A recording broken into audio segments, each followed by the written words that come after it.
Good evening. Tonight I am going to review and give my thoughts on this, the Tromba Plastic Trumpet.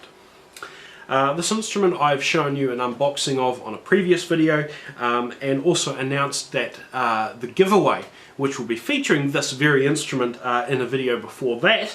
But in this video I'm going to focus on actually playing it. What do I think of this as a musical creation? I'm going to feature it pretty much stock out of the box, so with the plastic mouthpiece that it comes with, and very much the instrument that you would get if you yourself were to purchase one. The first thing I'll note though is that this instrument comes with two sets of springs. If we undo the valve assembly, we get this. Now it's a stainless steel valve, the part that actually goes inside the valve section. There's the spring housing here, and if we unscrew this we can actually remove the spring. Tromba provide two sets of springs with these trumpets. This one is the one that was in the instrument and is quite a bit bigger than this one, which is the alternate set that they provide. Unfortunately, the ideal would be sort of somewhere between them, because the bigger spring makes it so very difficult to hold down the valves. Relatively speaking, they are incredibly strong for what you would normally expect on a trumpet. I'm used to playing much bigger instruments and my fingers just get fatigued after a period of time just because of the sheer effort that it takes to push the valves down when you're using these bigger springs. On the other hand, if you use the smaller springs, they're almost too small. The amount of effort that it takes to push down the valves is trivial, but often it's not actually strong enough to articulate the valves in a fluid manner anyway. A particular quirk of this particular instrument is that the second valve isn't very responsive. I don't know whether that's just because it wasn't machined or manufactured correctly, but if I use the softer springs, the valve doesn't return very fast at all, which comes into a bit of a problem when you start playing it, because whilst it would be brilliant for learners who don't articulate valves particularly fast, if you were an experienced musician you would find it being not responsive enough. In design perspective, the instrument is not too dissimilar from what you'd expect with a normal trumpet. The tubing that goes through the valve section is almost exactly straight, which is an interesting design characteristic, and the third valve tuning slide is on the reverse section, which is a bit different to what you would get on a normal trumpet.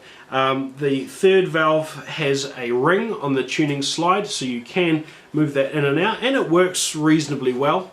It's no great shakes, but then again, you know, you don't expect great things. The fact that it articulates even at all is kind of quite nice.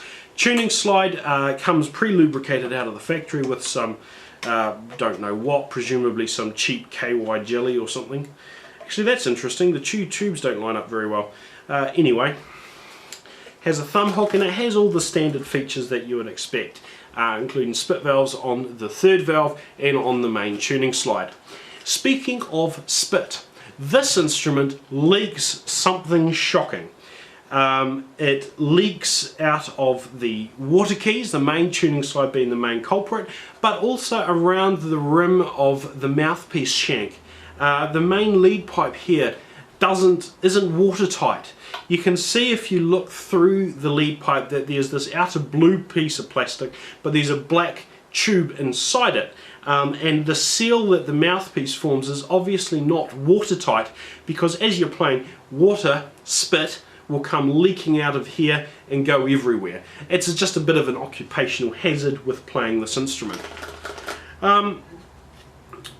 I'm using the heavier springs that I put in now, so I've got the valves a little bit more responsive, but unfortunately the whole thing just feels a little bit cheap.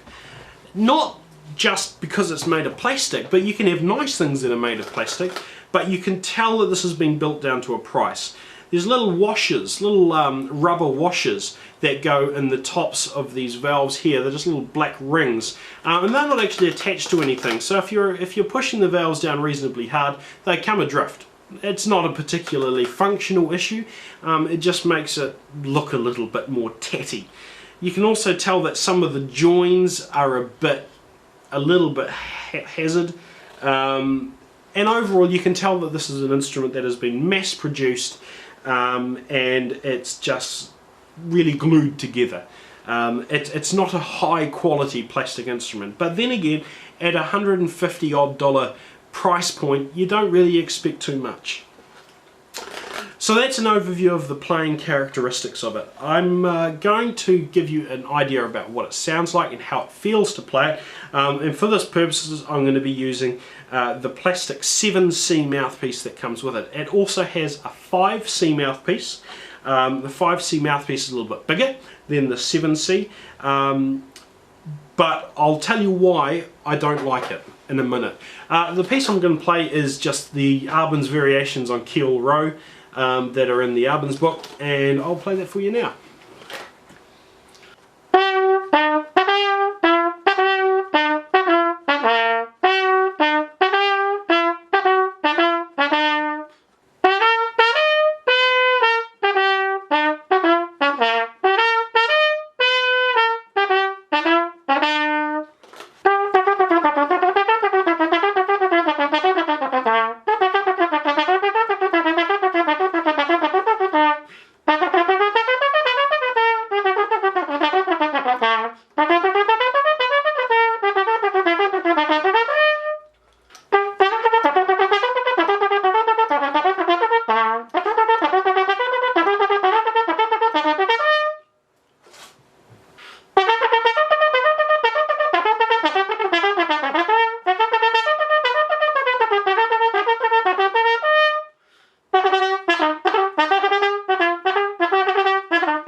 This instrument is very difficult to play.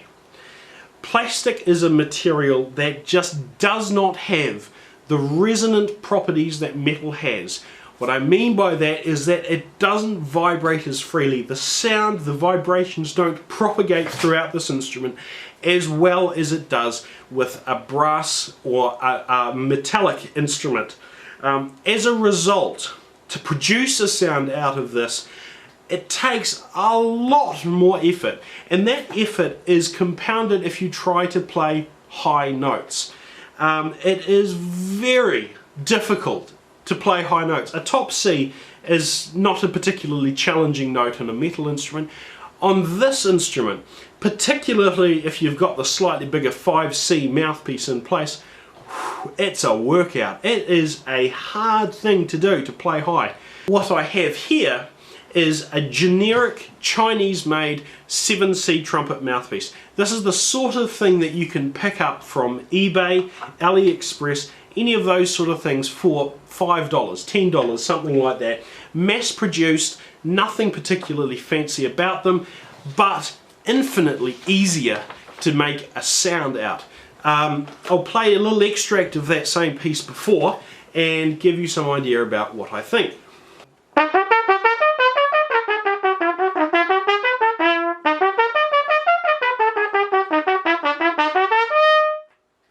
I don't know whether you can tell the difference in sound that is being produced, but you feel like you've got so much control, so much more control over the notes, and that's because metal mouthpieces give you more response on your lips. You can feel more about what the instrument's doing, a sensation that you just simply don't get with plastic. Even though, you know, I'm picking this up, it is cold, it is uncomfortable, I have to spend a moment or so to warm it up, something you don't have to do with plastic. I would recommend that if you are going to get one of these, get a metal mouthpiece to go with it. So what do I think of this? Well, as I said before, this instrument costs around $159 or $139 depending on where you buy it from. It's not a great piece of engineering, it's not a fantastic piece of design, It's not brilliantly well produced. It leaks in places. The mouthpieces make it difficult to play on. However, if you were to spend the same amount of money on a brass trumpet, you would get something that would be just worse. Believe it or not. The instrument might have some of the better tonal characteristics, but the quality will just be rubbish, even compared to this. If you had a child, if you had a friend, or you yourself want to learn an instrument and you only have $150 odd to spend, then this is certainly a valuable choice as something to start on. And it is sort of very much in the same league as the plastic trombone that I've reviewed previously. These instruments have little musical value, but they certainly have a value in environments when they're going to be subjected to some rough treatment. If I was to play on the back of a truck, as we sometimes do at Christmas caroling time, if I was to go street marching, if I was in a school band situation where there is a bit of rough and tumble, and the amount of care that you can show to your instrument is a bit limited, then something like this would well and truly come into its own.